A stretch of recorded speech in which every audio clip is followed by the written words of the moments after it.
اعوذ باللہ من الشیطان الرجیم بسم اللہ الرحمن الرحیم وَلَقَدْ قَالَ لَهُمْ هَارُونُ مِن قَبْلُ يَا قَوْمِ إِنَّمَا فُتِنْتُمْ بِهِ وَإِنَّ رَبَّكُمُ الرَّحْمَنُ فَاتَّبِعُونِي وَأَطِيعُوا أَمْرِي۔ اور بے شک ہارون نے موسیٰ کے واپس آنے سے پہلے ہی ان لوگوں سے فرما دیا تھا کہ اے میری قوم، تم اس بچھڑے کی وجہ سے محض فتنے میں پڑ گئے ہو، لہٰذا اسے نہ پوجو، اور بے شک تمہارا رب رحمان ہے، تو تم میری پیروی کرو اور میرا حکم مانو۔ قالوا لن نبرح عليه عاكفين حتى يرجع إلينا موسى۔ وہ ہارون سے کہنے لگے، ہم تو اس بچھڑے کی پوجا پر اس وقت تک جم کر بیٹھے رہیں گے جب تک موسیٰ ہمارے پاس لوٹ کر نہ آ جائیں۔ قال يا هارون ما منعك إذ رأيتهم ضلوا ألا تتبعني أفعصيت أمري۔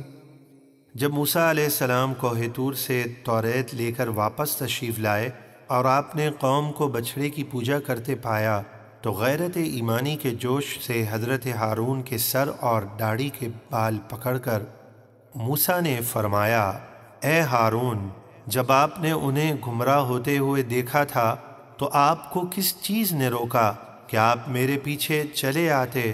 تو کیا آپ نے میرے حکم کی نافرمانی کی؟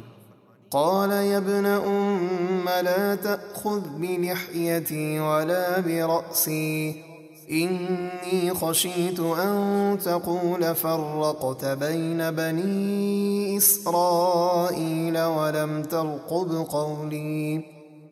ہارون کہنے لگے، اے میری ماں کے بیٹے، میرے پیارے بھائی، آپ غصے میں میری داڑھی اور میرے سر کے بال نہ پکڑیں۔ قوم کو چھوڑ کر آپ کے پاس آنے میں مجھے یہ ڈر ہوا کہ آپ کہیں گے کہ اے ہارون، تو نے بنی اسرائیل کو فرقوں میں تقسیم کر دیا اور میری بات کا انتظار نہ کیا۔ قال فما خطبك يا سامري۔ موسیٰ نے سامری سے فرمایا، اے سامری، تیرا کیا حال ہے؟ تو نے ایسا کیوں کیا؟ قال بصرت بما لم يبصروا به فقبضت قبضة من أثر الرسول فنبذتها وكذلك سولت لي نفسي۔ سامری بولا، میں نے وہ منظر دیکھا جو لوگوں نے نہ دیکھا کہ حضرت جبریل ایک گھوڑی پر سوار ہیں اور جس جگہ ان کی گھوڑی کے قدم پڑتے وہاں سبزہ اگ آتا، تو میں نے فرشتے کی گھوڑی کے قدموں کے نشان سے ایک مٹھی مٹی اٹھا لی، پھر میں نے اسے بچھڑے کے منہ میں ڈال دیا، جس سے بچھڑا آواز نکالنے لگا اور میرے دل کو یہی اچھا لگا۔ قال فاذهب فإن لك في الحياة أن تقول لا مساس وإن لك موعدا لن تخلفه وانظر إلى إلهك الذي ظلت عليه عاكفا لنحرقنه ثم لننسفنه في اليم نسفا۔ موسیٰ نے فرمایا، تو یہاں سے چلا جا، بے شک اب دنیا کی زندگی میں تیری سزا یہ ہے کہ تو زندگی بھر کہتا پھرے گا کہ خبردار مجھے کوئی چھونا نہیں، لہٰذا اب جو شخص سامری کو چھوتا اسے اور سامری دونوں کو شدید بخار ہو جاتا اور سامری شور مچاتا پھرتا کہ مجھے کوئی چھوئے نہ۔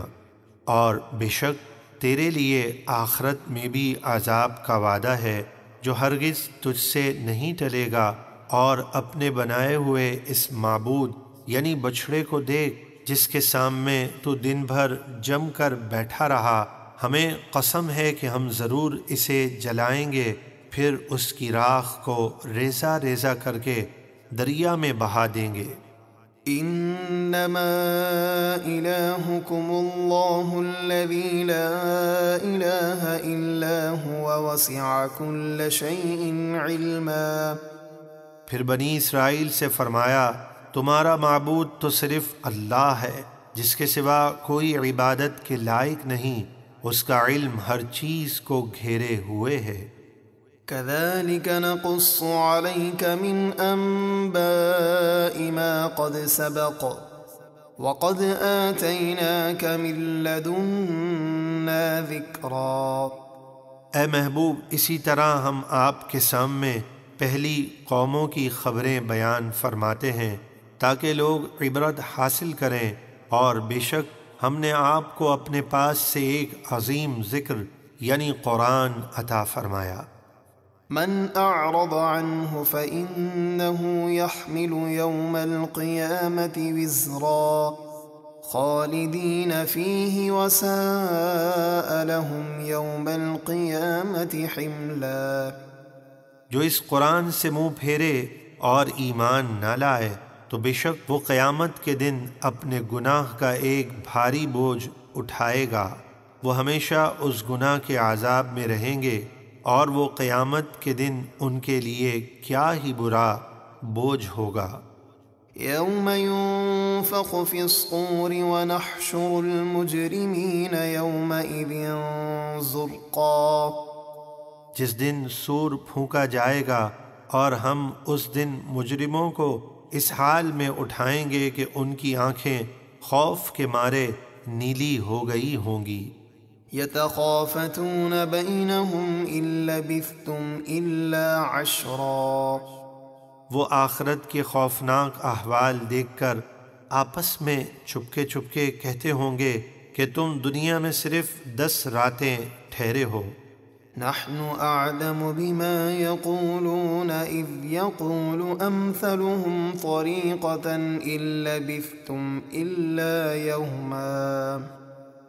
ہم خوب جانتے ہیں جو کچھ وہ کہیں گے، جبکہ ان میں سب سے بہتر رائے رکھنے والا کہے گا کہ 10 نہیں بلکہ تم صرف ایک ہی دن ٹھہرے تھے۔